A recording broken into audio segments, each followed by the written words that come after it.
Imak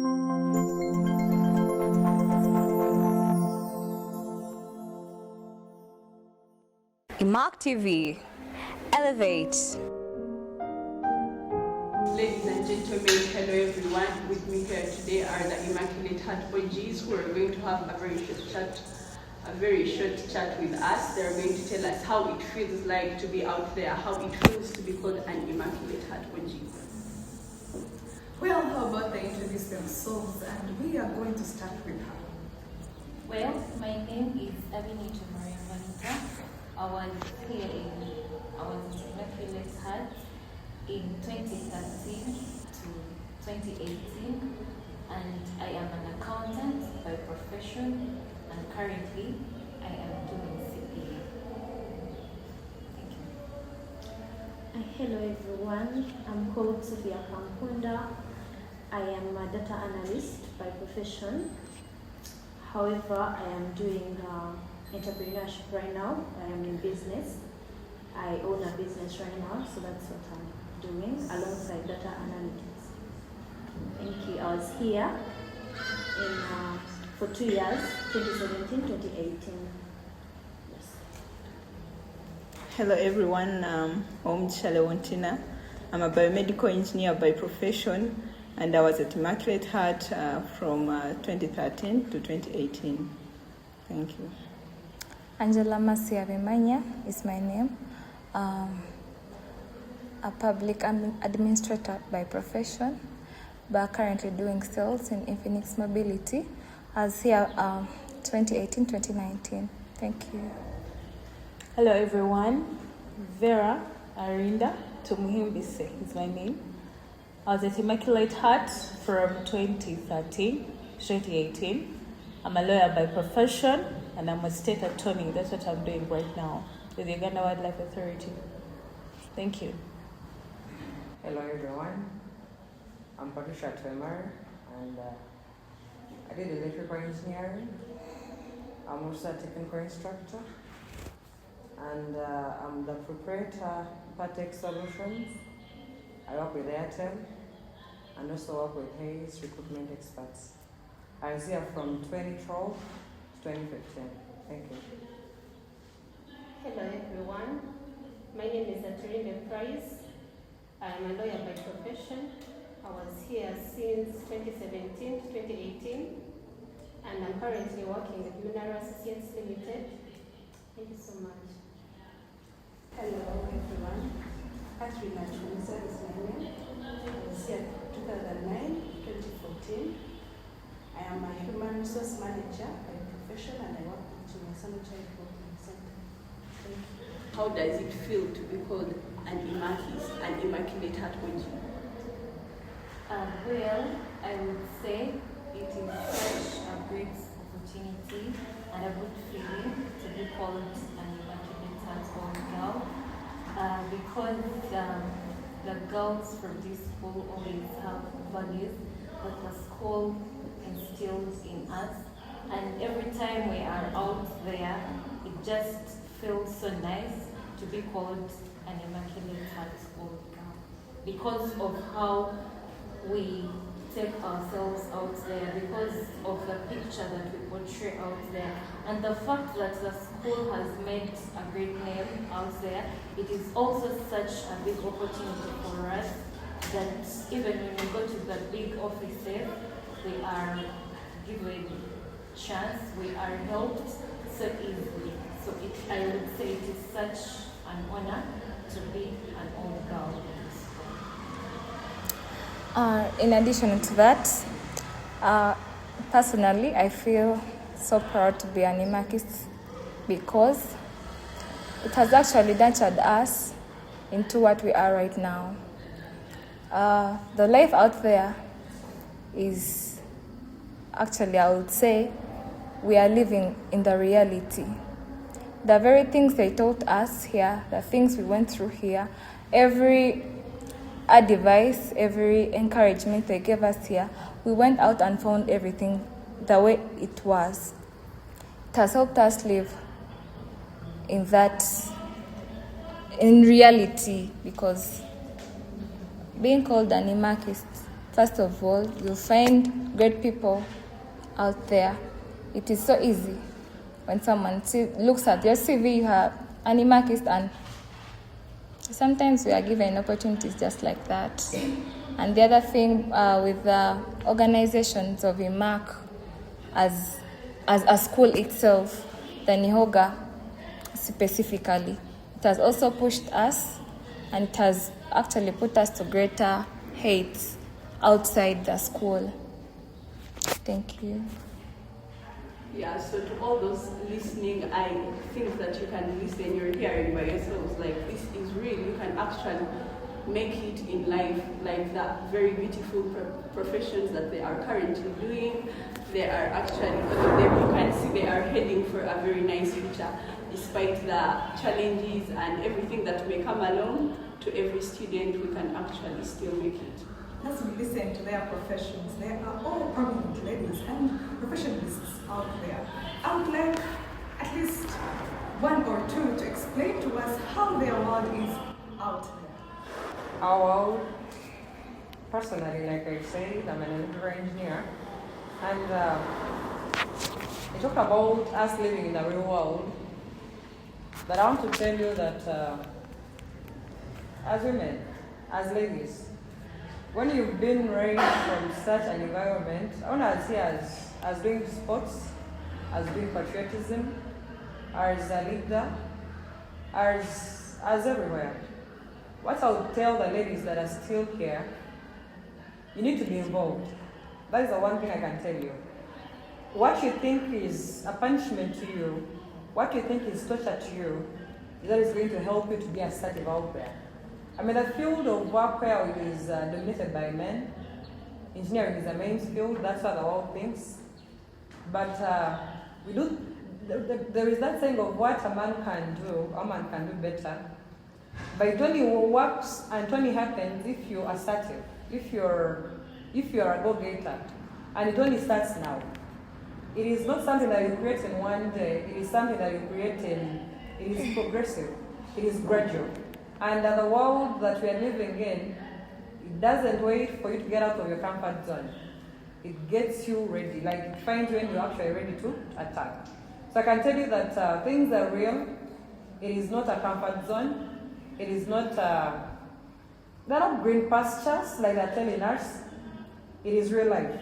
You need to get out, work hard, and push. And the other thing I can tell you is, we are competing. We are competing. If it is for the positions, if it is for the engineering positions, if it is for the HRs, if it is for the CEOs, it is the man grows, the woman also grows. So it's a real world. And the most important thing is, when you're ready to face it, it is actually there for us. We are there. We are the testimonies right now. We are living what we thought were dreams back then. I learned about being an engineer, I think when I was in my Form 12, but by then I was still doing additional math.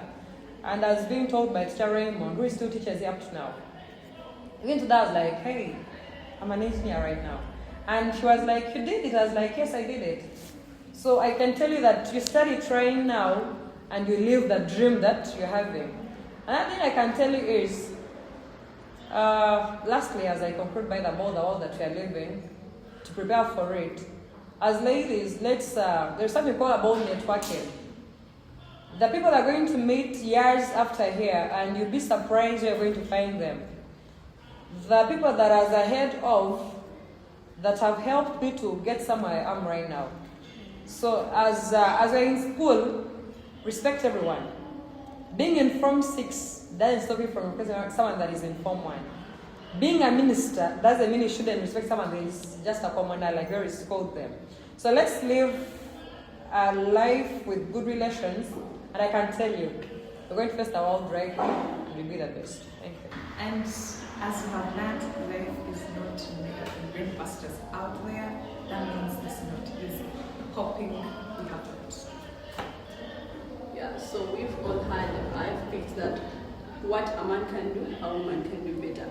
So with our audience here, what joy in the world do you share with these premises? Having passed by these gates out there, when you meet an OG an Ihoga girl, an Ihoga lady. It is really joy out there.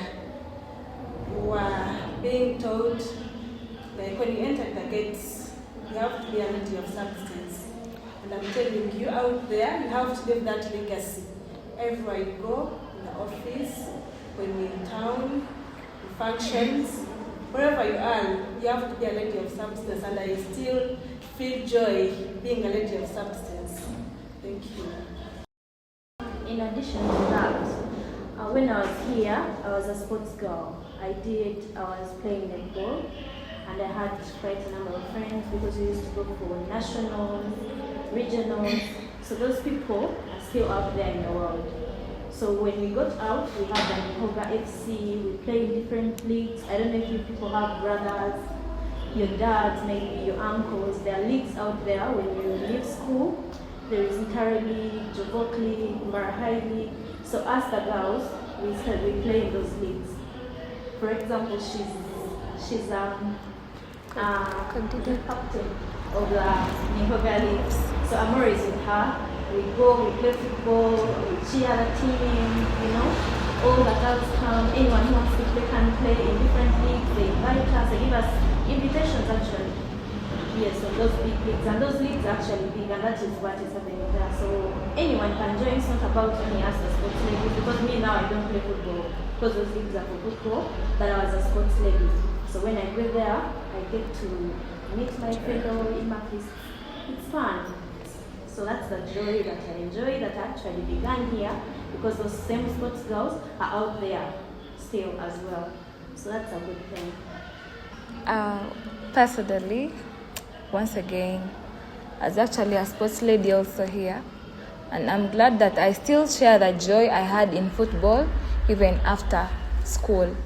I'm on the team of the Nihoga FC and the Nihoga FC Excom as the secretary.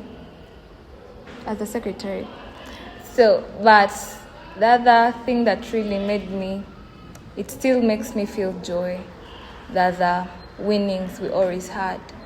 Standing on platforms out of how many schools, and the mark has come first. It was real joy that even up to now, when we follow up to the activities you guys do, and like you're winning, it's our joy always, and we share it every time you win. All activities, be it sports, be it debate, be it anything, it's the joy we always feel, even in academics. Trust me, every time we feel like Imak is at the top, we really feel we are also at the top, because man, I'm an Imakist. There's no how you'll tell me that it is the school, I left the school, because I'm still part of the school. Thank you. According to your lives that you lived in school, what advice would you give to a teenager of you those years? Thank you so much. Thank you so much. So as a 16-year-old, right now, what I would tell my 16-year-old is that make genuine connections, make genuine friendships, and to advise you that it is very okay to change. It's very okay to change. It's very okay to pivot. Personally, I wanted to be an architect, but right now I'm a professional lawyer.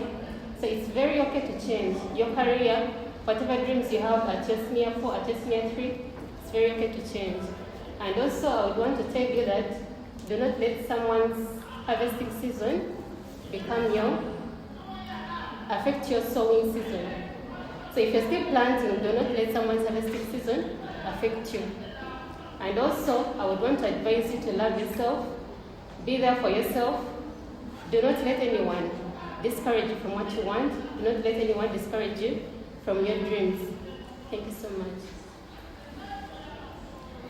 Yeah, in addition to that, the advice I would give to myself when I was still here, I'd literally tell myself to enjoy every bit of this school and not to look at the restrictions they give us as a punishment. They are not punishments, and they have actually helped us so much to be with other people out there, because we've met so many people that at some point you're like, I wish he went to my school. I wish she was in my school. She would not act like this. And these same things have kept us grounded, that we don't make so many mistakes. And we've also been able to, get better opportunities and interest in other things. So I would tell myself to just not look at all the things as bad. This morning preps, now we are struggling so hard. We have to go to work. We actually wake up you wake up at 3, you wake up at 4, and yet we used to complain about the time we used to wake up here. They're not the bad things. They're actually meant to ground you to be a better person, and that is what is making us what we are today. Because we looked at them as bad things then, but right now they are helping us. So I would really advise myself to just be okay with everything at IMAC. It is a good school, and the perfect of all of them for me. That's what I would advise myself. Thank you so much. Hope you have learned a lot from these elegant and professionalists in front of me. And I hope someone out there has learned something that will add to them, something that will make them develop